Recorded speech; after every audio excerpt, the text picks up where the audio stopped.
There's a strange tension that lives inside nearly every human being today.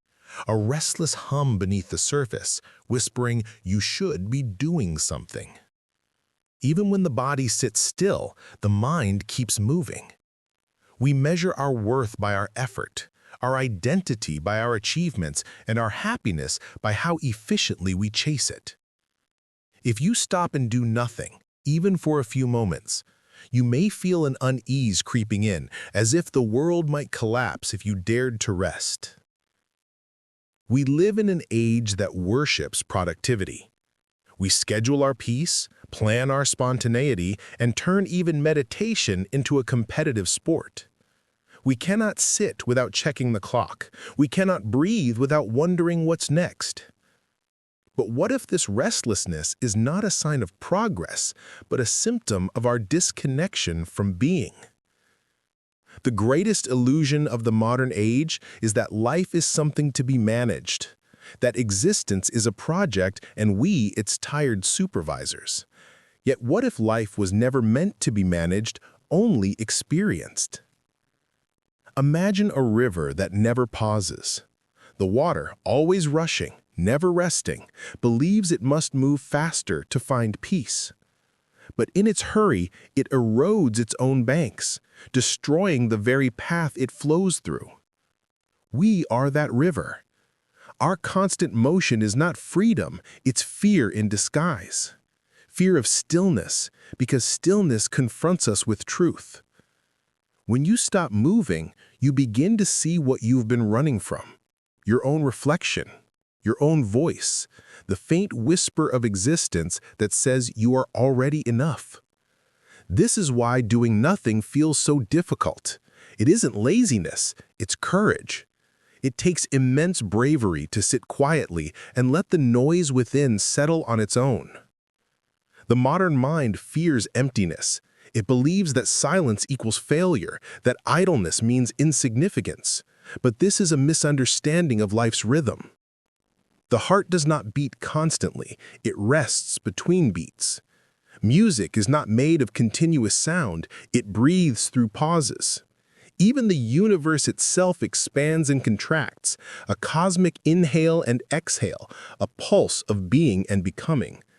So why should your soul be any different?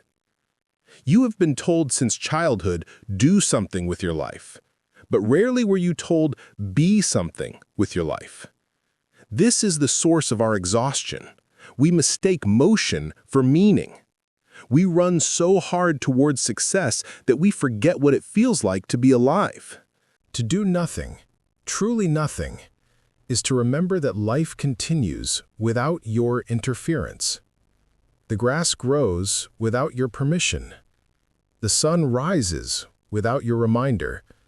Your heart beats even while you sleep.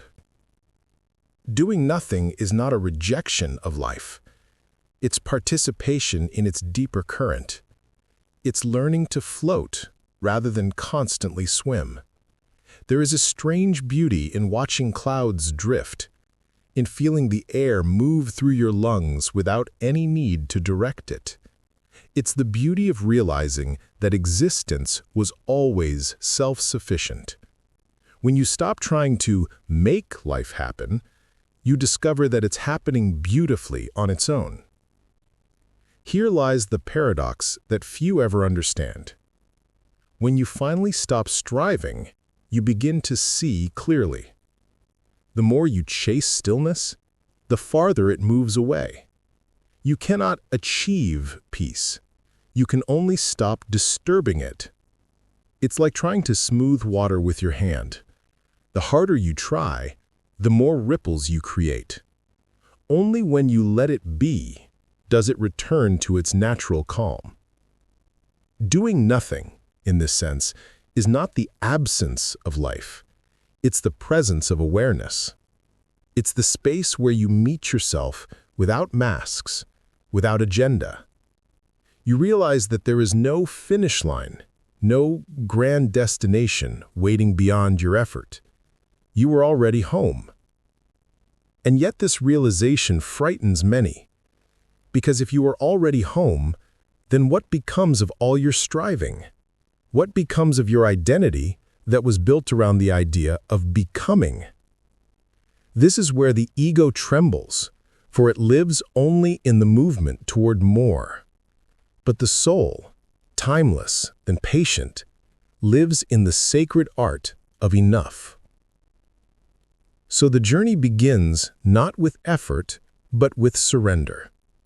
You start by simply noticing how the mind fidgets, how it protests silence, how it searches for something to fix, improve, or control. Then you smile at it. You sit quietly, and you let the storm pass. At first, the silence feels unbearable. The ticking of the clock, the hum of the room, even your breath seems too loud. But soon, something soft begins to unfold. You realize the world doesn't need your constant commentary. You realize that the trees, the sky, and even your thoughts are not separate from you. The beauty of doing nothing is not in escape, but in returning. Returning to what was always here, the pulse of existence, the dance of the present moment. And once you touch that stillness, you see it was never nothing. It was everything, waiting patiently beneath the noise. Long before the world began measuring time with clocks and calendars, there were people who knew the secret of stillness. They did not call it meditation or mindfulness or self-improvement. They simply sat by rivers, watched the wind move through the grass, and listened to the space between sounds. They were not trying to reach enlightenment. They were simply awake to what already was. They understood something modern man has forgotten, that doing nothing is not the absence of life, but the presence of everything. The ancient sages of the East spoke often of emptiness, not as a void, but as fullness beyond form. The Taoists called it Wu Wei, the effortless action that arises when one stops trying to control. The Buddhists called it Sunyata, a boundless space in which all things appear and vanish like clouds. And in the still heart of every mystic, there was the same discovery, that when the self disappears, the whole universe breathes through you. This is the wisdom hidden beneath the phrase, the beauty of doing nothing. It's not about sitting idly, detached from the world. It's about dissolving the illusion that you are the one moving it. When you are still, you begin to notice how life happens without effort. You don't grow your hair. You don't digest your food consciously. You don't make your heart beat. It all unfolds in a harmony that existed long before you were born. What you call your life is the dance of the cosmos, an infinite play in which every leaf, every wave, every breath participates. When you stop struggling, you begin to move in rhythm with that dance again. But modern man has forgotten this music. He has become deaf to the silence that sings beneath all things. He fills every gap with sound, every pause with distraction, every moment of peace with the anxiety of what next. He believes he is steering the ship when in truth he is a wave in the ocean, and the ocean needs no steering. In the temples of old China, monks were taught not to chase enlightenment. Their masters would say, "When you sit, just sit. When you walk, just walk. But above all, don't wobble." It sounds simple, almost childish, and yet it contains the heart of all wisdom. When you sit without trying to get anywhere, you discover that you are already where you need to be. Doing nothing is not apathy. It's an act of supreme faith. Faith that life knows how to live itself. You see, everything that grows by doing nothing. The flower doesn't struggle to bloom. The seed doesn't force its way into the light. It simply allows the sun, the soil, and the rain to do their work. And yet we humans, the most intelligent species, have forgotten how to trust this simple intelligence of nature. We push, we force, we fight the current. And then we wonder why we are exhausted, why joy feels so distant, why silence feels uncomfortable. There is a story told of an old Zen master. A young monk came to him and said, "Master, I am very tired of sitting. I meditate every day, but enlightenment never comes." The old man laughed softly. "Ah," he said, "that is because you are waiting for it." The student frowned. "But what should I do then?" The master smiled. "Do nothing. Completely." The monk was confused. "But how can I do nothing?" The master replied, "When you finally stop trying to stop, you will understand." That is the essence of stillness. Not resisting your own restlessness, not forcing quiet upon your mind, but allowing the noise to exhaust itself. Eventually, the storm always tires of its own movement, and the sky clears on its own. When you learn the art of doing nothing, you begin to notice that all things arise and fall in their own time. Pleasure, pain, joy, sorrow, each comes and goes like waves against the shore.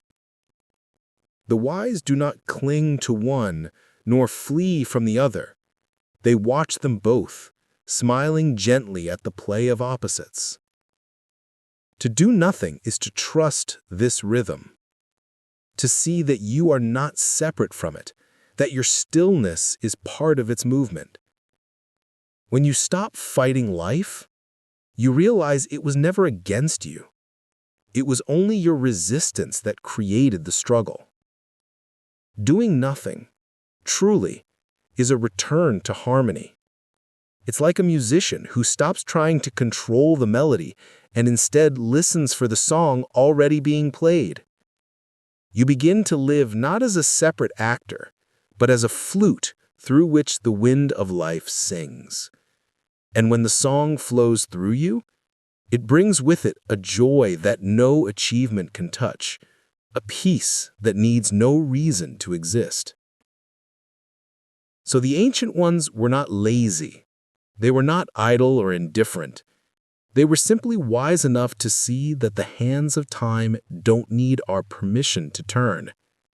They rested in the knowing that every leaf falls exactly when it must, that every season changes in perfect order. To live in that awareness is to be truly free, free from anxiety, free from the tyranny of should, free from the illusion of control. The modern mind seeks salvation in effort, but the awakened heart finds it in surrender. For the heart that can rest in nothing has already found everything. When you do nothing, you become the space in which everything happens. You become the witness, the quiet observer who sees without judgment, who loves without needing, who exists without grasping. This is the wisdom of the empty bowl. It is useful because it is empty. If it were full, nothing more could enter it. In the same way, your being becomes open when you stop trying to fill it with goals, opinions, and fears. And in that openness, life pours in effortlessly. That is the hidden beauty of doing nothing. You are not withdrawing from the world. You are returning to its heart. The greatest obstacle to stillness is not the noise of the world, but the noise inside your own head. Even when the body is quiet, The mind whispers, worries, plans, judges, and rehearses. It cannot stop. It clings to the illusion that everything must be managed, that life depends on its constant commentary. The mind believes it is in charge. It says, if I stop thinking, everything will fall apart. But it never notices everything is already happening perfectly well without its interference. Your heart beats, your lungs breathe, your cells renew themselves, all without the slightest help from your thoughts. Yet still, the mind insists on control. It is addicted to it. This addiction is subtle. It hides beneath noble words like responsibility, planning, and ambition. But beneath all of them lies the same root: fear. Fear of chaos, fear of uncertainty, fear of death. The mind's secret belief is this: if I stop doing, I will stop being. And so it never rests. It builds imaginary worlds of control. It clings to plans. It analyzes. It resists. It divides life into good and bad, and spends its days trying to force one and avoid the other. But life refuses to be managed like that. It has never obeyed the mind, and it never will. You can try to hold the ocean in your hands, but the tighter you grip, the faster it escapes between your fingers. So too with existence. The more you try to control it, the more it slips away. Control is the ego's favorite illusion. It makes us feel powerful, but it also makes us terribly fragile, because the moment something happens that we didn't plan or expect, the mind panics. And so our days are filled not with living, but with resisting. We resist change. We resist loss. We even resist love, because love too demands surrender.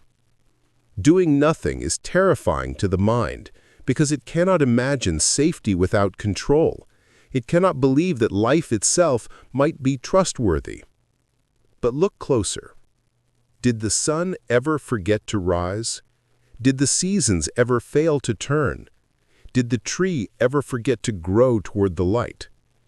There is an intelligence woven into everything, and you are part of it.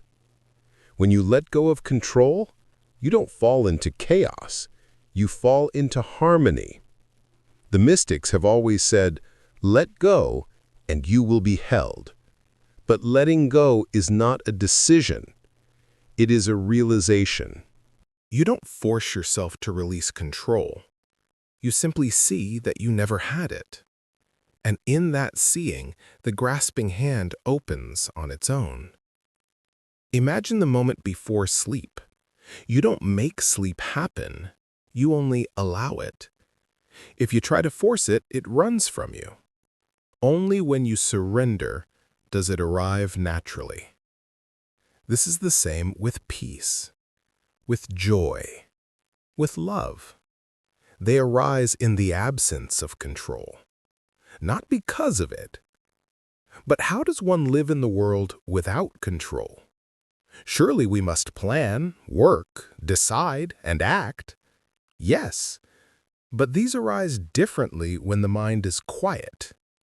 Then action comes not from fear, but from alignment. Not from anxiety, but from clarity. It is like sailing with the wind instead of rowing against it. The boat still moves, but now with grace. Doing nothing does not mean inaction. It means action free from tension. Action born from trust. The Taoists called this Wu Wei, not forcing. When a musician plays beautifully, he is not controlling the music. He is letting the music play through him. When a painter creates something divine, it is not effort that makes it so. It is surrender. He has become a channel for something larger than himself. That is what happens when you stop clinging to control. You become a vessel for life's own intelligence. The problem is not thinking, it's believing that you are the thinker. The problem is not action, it's believing that you are the doer.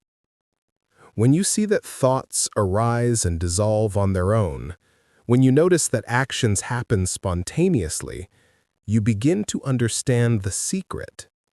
Life was never personal. Everything is movement within the same great stillness. You are not separate from it, you are it, dreaming itself into form. This is why doing nothing is so powerful. It's not laziness, it's awakening. It's remembering that you are the observer, not the noise. When the mind stops controlling, the heart begins to speak. And what it says is always simple. Be still and know. It knows the way without needing to understand it. It loves without needing a reason. It forgives without needing closure. Control dies where love begins, because love cannot be forced. It can only be allowed.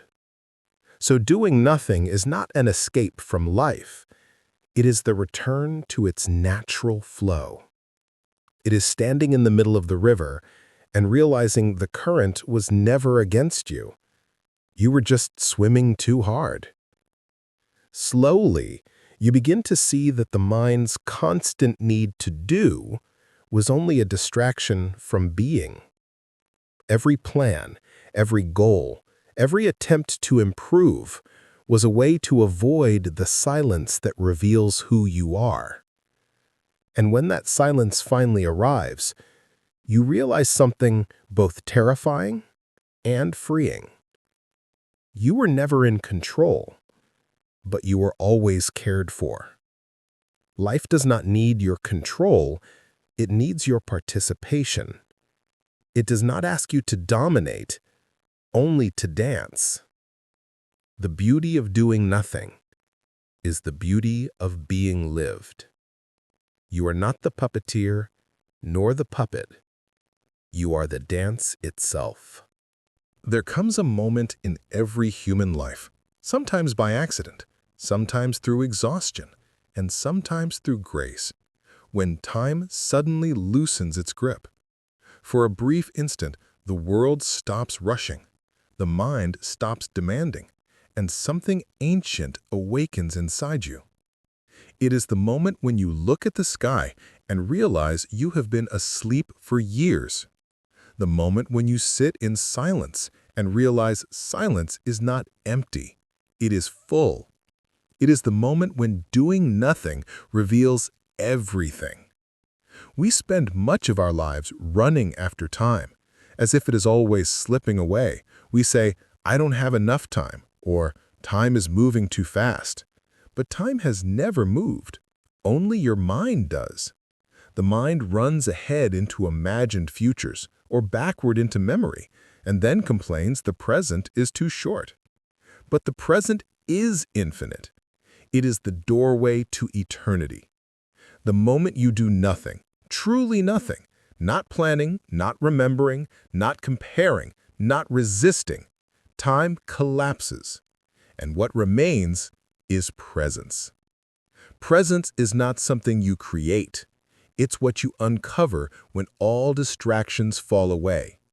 It is the natural state of being, the one that existed long before fear, ambition, identity, and noise began to layer themselves around you. Presence is the moment a child looks at a butterfly and forgets the rest of the world.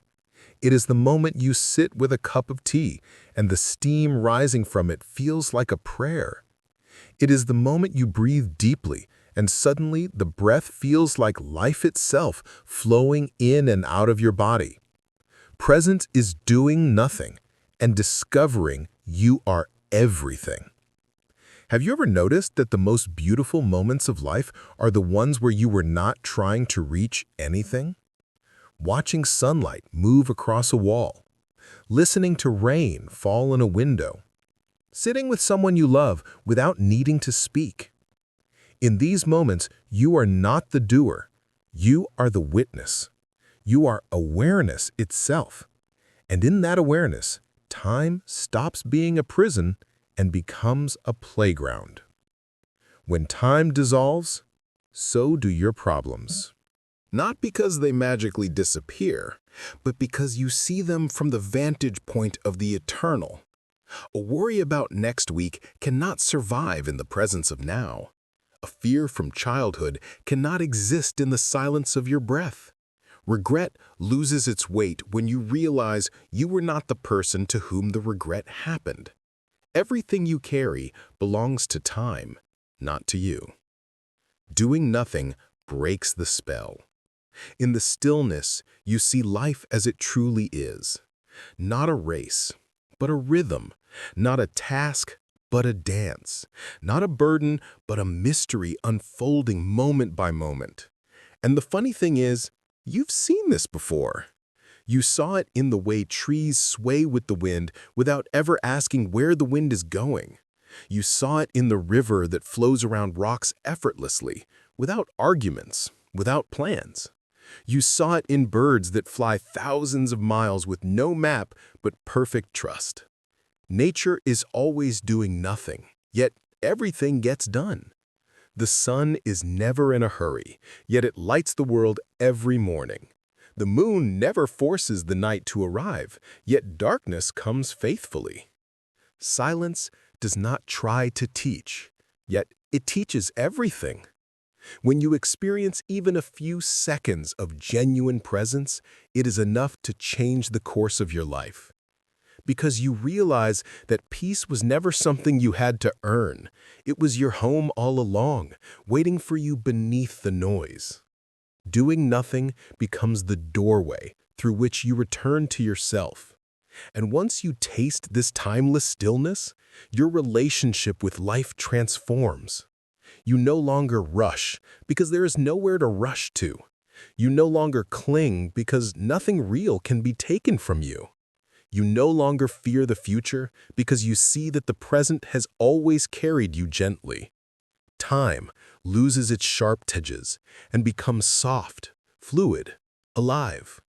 But the most beautiful part is what happens after the stillness. Your actions become lighter. Your words become clearer. Your decisions become wiser. Your relationships become calmer. Because now you are not acting from fear or escape or pressure or ego. You're acting from the center, from the place where time does not exist. This is the paradox. Doing nothing makes everything you do more meaningful. In the moment when time stops, you discover the essence of life, that you do not live through time, you live through awareness. Time is just the stage. You are the witness, watching it unfold. And for the first time, you feel the gentle truth that has been calling to you for years. There is no rush. You are already where you're meant to be. There comes a moment on the spiritual path when stillness is no longer something you visit. It becomes something you are. Not a place you go to escape the world, but the space from which you experience it. The river of life continues to move. Events continue to unfold. People come and go, joy rises, pain falls. Yet beneath all of it, a quiet knowing begins to grow. I am the awareness in which all of this happens. This is the moment you stop trying to be calm and simply recognize the calm that has always been within you. The moment you stop seeking peace because you see that peace is your natural state. The moment you stop doing nothing because you have become the one who does not need to do. You have become the stillness itself. Most people believe stillness means silence, but real stillness is deeper. It is a way of being. It is the absence of resistance. You may be walking through a busy street, yet inside you feel untouched. Thoughts may come and go like passing clouds, yet you remain the open sky. Life may throw storms at you, Yet you stand rooted like a mountain, not because you are strong, but because you no longer identify with the winds that blow over you. This is the quiet power that arises when doing nothing becomes your nature. When you become stillness, you no longer push against life. You stop rushing toward desires and stop running from fears. You stop trying to control outcomes and start allowing life to unfold as it must. It doesn't mean you give up. It means you wake up. You realize you were never designed to manipulate the universe. You were designed to participate in it. Like a tree that grows silently toward the sun without forcing itself, you begin to live with a natural intelligence. You make decisions from calm awareness, not from panic. You speak slowly, truthfully, without the need to impress. You act with clarity, without needing guarantees. This is the state the sages called effortless living. And then something extraordinary happens. Life becomes lighter. The burdens you carried for years melt like ice under warm hands. The need to prove yourself disappears.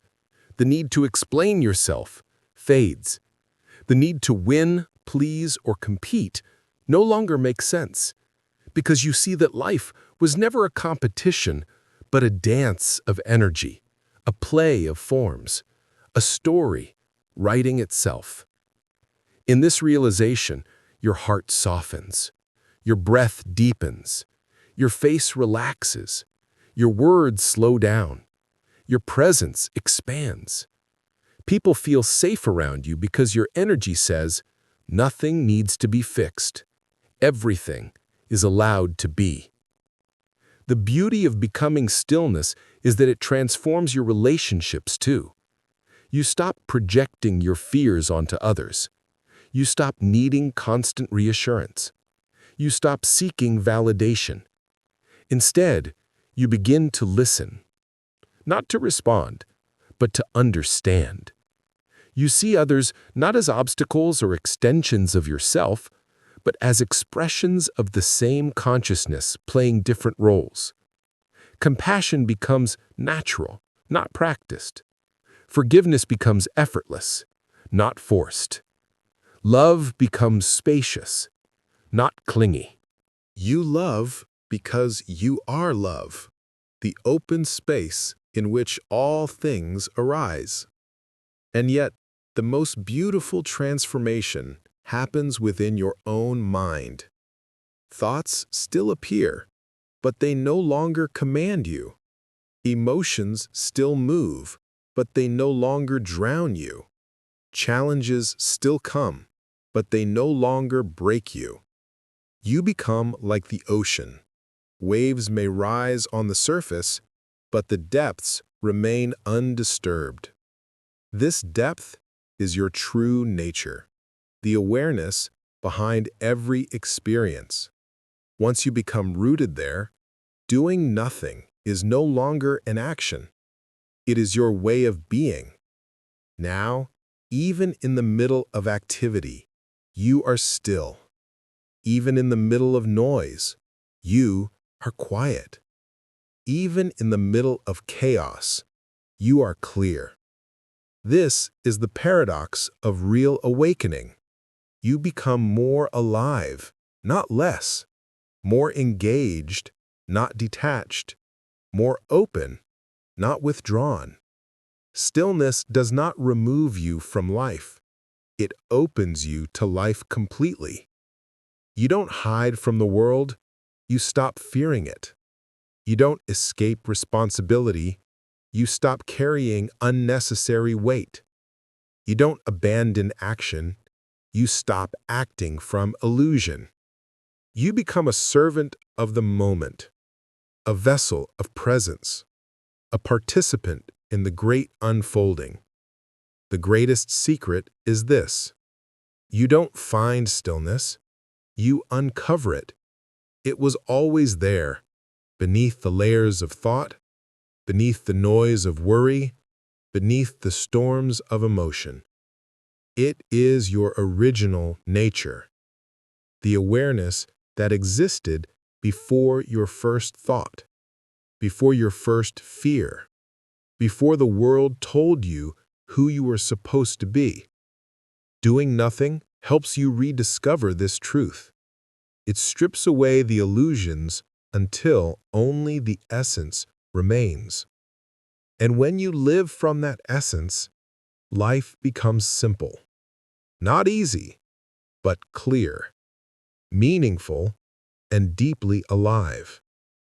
In the end, the beauty of doing nothing is that it brings you back home, to yourself. The self that is not a personality, not an identity, not a collection of memories, but a field of awareness, soft enough to feel everything, and spacious enough to hold it all. This is the real awakening, to live from the stillness that was always yours. When you stop trying to control life, life dances through you. When you stop trying to understand everything, wisdom arises naturally. When you stop trying to be someone, you discover the one who is beyond all roles. You become what you were searching for. Not the doer, not the thinker, not the struggler, but the presence in which life flows effortlessly. You become the stillness itself.